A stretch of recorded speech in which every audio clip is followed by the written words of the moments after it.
Only dark, chosen ones can survive these 3 destiny shadow paths. Let me take you into a space most people spend their entire lives avoiding, a space so ancient, so raw, and so sacred that only a rare type of soul can survive it. I'm not talking about love and light. I'm not talking about easy awakenings or affirmations that make your ego feel safe.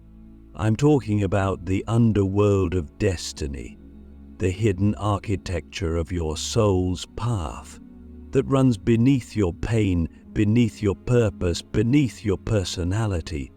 You see, there are 3 shadow paths, and they don't appear in your life because something went wrong. They appear because something finally aligned. But only the dark chosen ones make it through them. Because these paths aren't designed to be walked. They're designed to break you open. You don't find these paths on accident. They find you at a time when your soul is ready but your mind is not. And that's part of the test. These paths don't come with a map. They come with silence. They come with loss. They come with a sense of being abandoned by everything you once trusted, including spirit. And in that void, a question begins to rise, not from your mouth, but from your bones. What am I really made of? That's when the first shadow path opens, the path of sacred isolation. Click subscribe to this channel to get more profound spiritual lesson. This isn't ordinary loneliness. This is cosmic exile. The kind where no one understands you, not your family, not your friends, not even other spiritual people. You find yourself drifting, disconnected not just from people, but from your own sense of identity. You start to wonder if you've lost your way. But here's the truth most never realize. This isolation is surgical. It's not punishment, it's preparation. The universe is removing the noise, the distractions, the mirrors that reflect old versions of you, so you can finally see yourself without distortion. You are not being pushed away, you are being pulled inward. But here's the catch. If you resist this isolation, it becomes suffering. If you embrace it, it becomes initiation, because in that sacred silence, you begin to hear again, not with your ears, but with your essence. You start to download truths that can't be taught. You begin to remember who you were before the world told you who to be. And that remembrance, it's not soft, it's not poetic, it's feral. It wakes up the part of you that was always ancient, always sovereign, always otherworldly. Now ask yourself, when was the last time you were alone?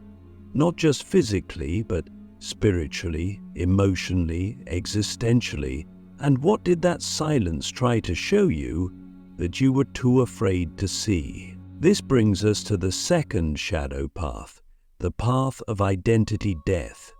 This is the part where everything you thought you were begins to fall apart.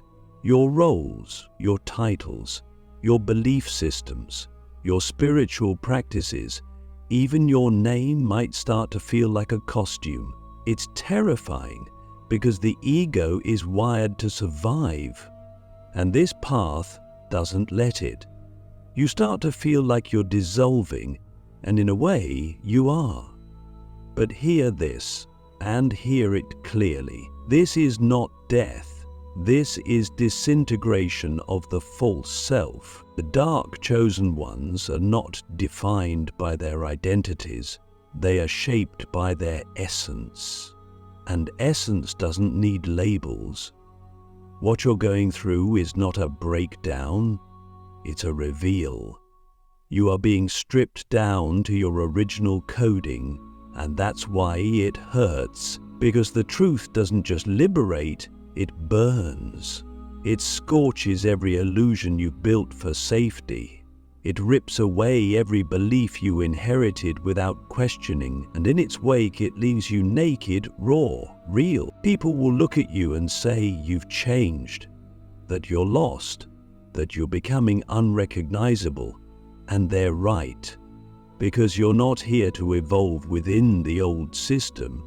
You're here to dismantle it by becoming something entirely new. But this metamorphosis is not for the faint-hearted. Most people turn back. They run to comfort, to labels, to the shallow waters of spiritual bypassing. But you're still here. That means something. That means you're one of us. And just when you think you've survived the worst, the third path opens, the path of divine rejection. This is the path where even spirit seems to go silent. Your guides don't respond. You can't feel your intuition. The synchronicities stop. The magic dries up. And you start to wonder if you've been abandoned by the very force you've devoted your life to. This is the most brutal path of all, not because you're alone, but because you can't feel the divine anymore. And that's the final test. Because this path teaches you the ultimate truth, faith is not a feeling. Faith is a choice. When you can't hear God, will you still keep walking? When you can't feel your soul, will you still act in alignment? When the universe lets you fall with no explanation, will you rise anyway? Not because you're sure, but because you remember. This is where dark chosen ones are forged. In the void, in the silence, in the unbearable stillness of not knowing and choosing to trust anyway. This is where your power becomes unshakable, because it's no longer based on signs or voices or visions. It's based on embodiment. You become the oracle. You become the voice. You become the presence you once prayed to. And now I ask you, what would your life look like if you stopped needing the divine to speak and started becoming the divine in form? This is only the beginning. These three shadow paths aren't punishments. They are portals, but only those with ancient souls, forged in many lifetimes of fire, can walk them and come out more whole. If you're still here, still breathing, still listening, it means you are not just chosen, you are built for this. Why the universe hides your power until you survive all three shadow paths. If you've made it this far, you already know something most of the world is still trying to remember. Your power was never missing. It was hidden, and not by accident. The universe doesn't withhold your gifts to punish you. It cloaks them in darkness to prepare you, because when your soul was designed for a mission this massive, this disruptive, this sacred, your power couldn't be handed to you prematurely. If it was, you'd misuse it, you'd leak it, you'd reduce it to egoic weapons instead of divine tools. So instead, the universe buries your power inside the very shadows you were taught to avoid, and then dares you to find it. That's why the three shadow paths exist. They are not obstacles, they are locks, and your pain is the key. Not pain for pain's sake, but pain that pulls truth from your bones, pain that strips away false light, pain that reveals whether you want power to control or to transform. You see, real power, true soul-level multidimensional power, doesn't come from affirmations or rituals or pretending to be enlightened. It comes from surviving yourself, from walking through your own fire and coming out with nothing left but your essence. That's when the universe begins to trust you. But let's go deeper. Why does the universe wait? Why the delay? Why the silence, the isolation, the ego death, the rejection? because your power is not just a gift, it's a frequency. And your nervous system, your mind, your heart, they must be restructured to carry that voltage. Imagine trying to pour the energy of 1,000 suns into a vessel made of glass. It would shatter. So the universe remakes you piece by piece, breakdown by breakdown, and every time you think your life is falling apart, it's actually expanding your capacity to hold the very power you asked for. But here's the catch most don't want to hear. Before the universe gives you power, it gives you responsibility. That's why dark chosen ones are tested so ruthlessly, because we're not just here to awaken, we're here to anchor new systems, to dismantle the old world energetically, emotionally, spiritually. That kind of mission requires more than talent. It demands resilience. And that only comes from surviving the silence, the void, the rejection, and choosing to keep showing up anyway. You've felt it, haven't you? That quiet knowing that your life is not random. That your pain is not just for healing, but for witnessing. That the reason you've been through so much isn't because you're cursed, but because you're coded. You've been entrusted with a frequency that doesn't just shift rooms, it shifts realities. And the only way to access it is to earn it. Not through performance, not through perfection, but through presence. Raw, broken, courageous presence. Let me ask you something that no one else will. If you were handed your full power right now, would your intentions be clean enough to wield it? Would you use it to liberate others or to validate your wounds? Would you spread truth or would you seek revenge? Would you create or would you control? The universe asks these questions through experience. That's what the three paths are really for. They test your motives. They strip away your masks so that the real you, the eternal you, can step forward. And once that version of you emerges, the universe no longer needs to hide your power, because now you've become the container that can hold it. And when that happens, things begin to change fast. You speak and people feel it in their cells. You walk into a space and energy shifts. You don't need to prove yourself. You don't need to convince anyone. Your presence becomes the proof. Your body becomes the portal. Your life becomes the message. That's real power. Quiet, unshakable, ancient, alive. But it's also lonely, because as your power activates, your old life can't follow you. Relationships fall away. Your environment starts to feel foreign. Even your own thoughts begin to sound like echoes of someone you used to be. And that's part of it. Power requires sacrifice, not suffering for suffering's sake, but the sacrifice of comfort, approval, and predictability. You give up who you were for who you really are. And here's the paradox.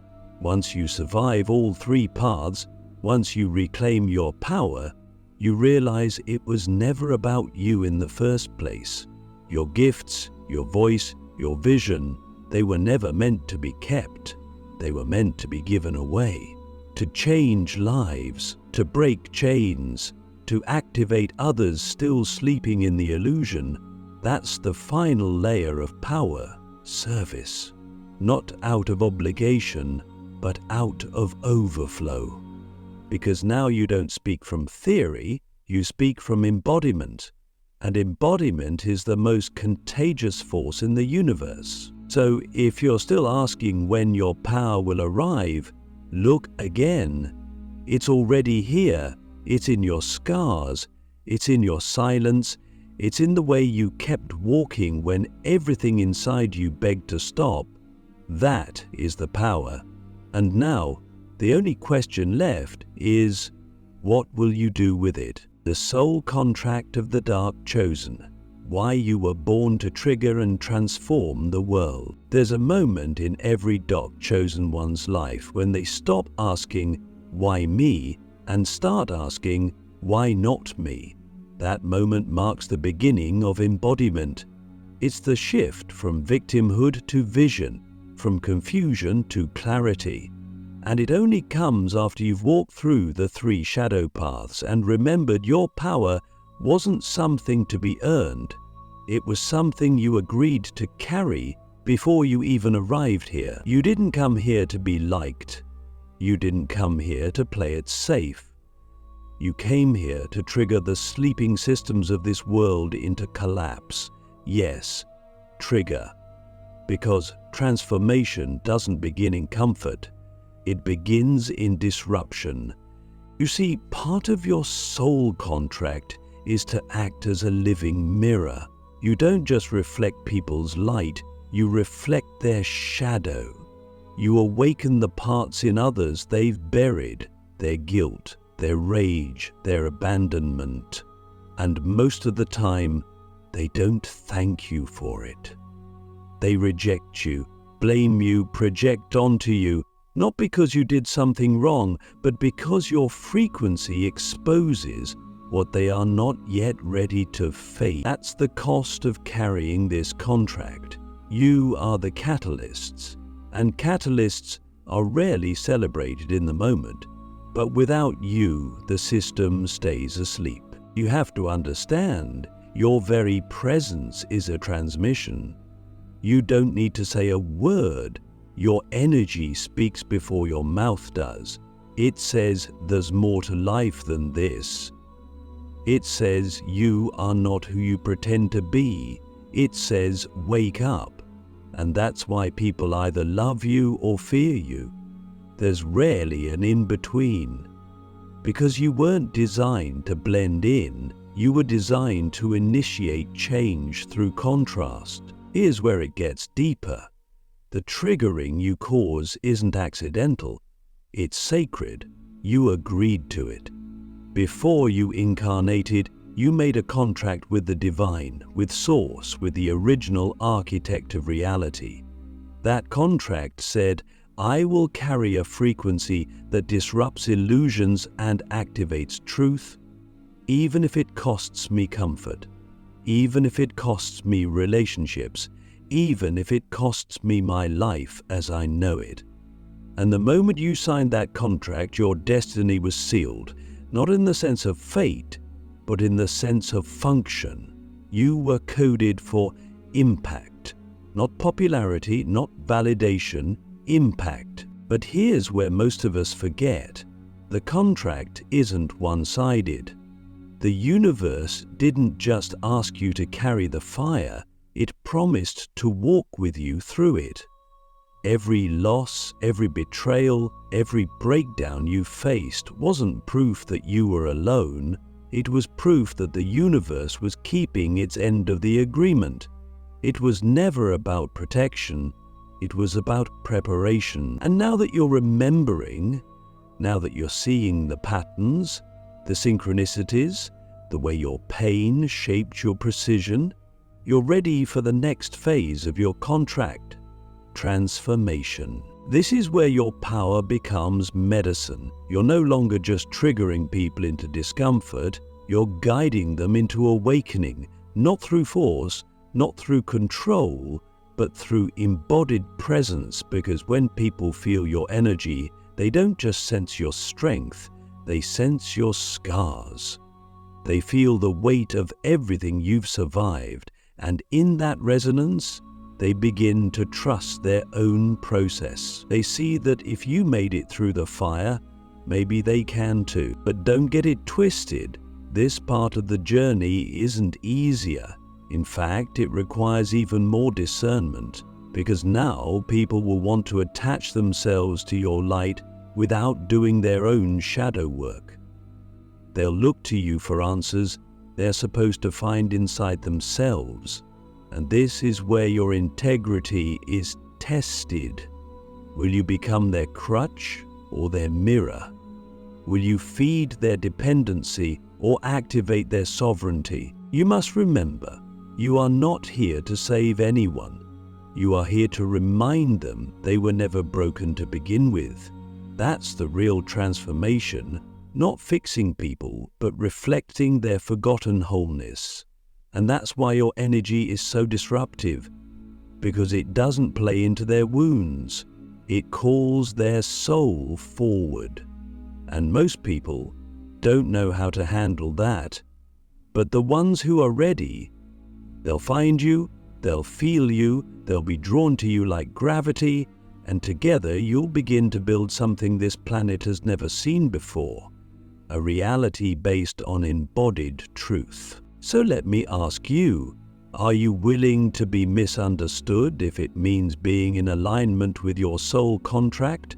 Are you willing to be feared if it means waking others up? Are you willing to lose what's false if it means anchoring what's real? Because this is the task of the dark chosen one, to become the storm and the stillness, the destroyer of illusions and the midwife of truth. The one who walks into a space and shifts the entire frequency, not by trying, but by being. And when you finally accept that this is who you are, the world begins to rearrange itself around your authenticity. You didn't come here to fit in. You came here to fracture the illusion so the light can get in. The final activation, becoming the living frequency of a new earth. There comes a moment in the journey of every dark chosen one when the fire no longer burns, it glows. When the pain no longer controls, it informs. When the mission is no longer something you chase, it becomes something you embody. This is the final activation, not a ceremony, not a vision, but a state of being that emerges when you've walked through every shadow, survived every collapse, and reclaimed every fragmented part of your soul. You no longer just know the truth, you are the truth. You no longer just carry the light, you radiate it, and not the soft, filtered light people like to romanticize. No, you carry the raw, holy, untamed light that only those forged in darkness can hold. At this stage, you don't need to speak loudly. Your energy speaks before you do. Your presence alone shifts timelines. You're no longer trying to prove your worth because you now understand. Your existence is the evidence. You don't walk into rooms to be seen, you enter to see, to sense, to serve. But not from martyrdom, from overflow, from the place where your vessel is so full of truth that it spills into every interaction, every breath, every silent moment. You've become the living frequency of a new earth. But here's the paradox. The new earth isn't a place, it's a pattern, a blueprint, a vibration that you carry in your body, your mind, your choices, and the more you live in alignment with it, the more it ripples outward into the collective field. That is your real power. Not in what you say, but in what you activate by simply existing in your truth. You don't need to convert anyone. You don't need to argue or convince. You just need to be, fully, freely, unapologetically, because your embodiment gives others permission to do the same. This is how the new earth is built, not through governments or systems, but through frequency carriers, through souls like you who have emptied themselves of illusion and become vessels for divine intelligence. Every time you choose integrity over comfort, you're building it. Every time you choose intuition over logic, you're anchoring it. Every time you choose love in a space that expects fear, you're broadcasting the blueprint. You don't need a podium, you don't need a platform, you are the portal through which a new world is entering this one. But don't think this is the end of your evolution. The final activation is not a destination, it's a threshold, a new beginning, and from here, your life becomes less about seeking and more about serving. You begin to notice that people are drawn to you not for advice, but for alignment. They crave your clarity, your calm, your coherence. They may not even understand why, but their soul does, because something in you reminds them of something in them. And that's how the awakening spreads, not through strategy, but through resonance. Now the work becomes internal and external at once. You are constantly tuning your own frequency while also holding space for others to rise into theirs. But you do it differently now. Not from exhaustion, but from embodied wisdom. You don't rush their process. You understand timing. You understand divine orchestration. You've seen how long it took you to remember, so you hold space with patience, with presence, with power that doesn't need to dominate to be felt. And here's the most sacred truth of all. You were never here to save the world. You were here to remember who you are so clearly, so fiercely, so fully that the world begins to remember itself through you. That's the real revolution. That's the real mission. Not fixing what's broken, but revealing what's always been whole beneath the noise. So now I ask you one last time, what would your life look like if you stopped waiting for permission and started living as the frequency you came here to anchor? What would the world look like if more of us stopped performing light and started embodying wholeness? You are not just a seeker, you are not just a survivor, you are not even just a chosen one. You are the bridge between what was and what's becoming. You are the frequency of a future the world is just beginning to remember. And now it's time to live like it.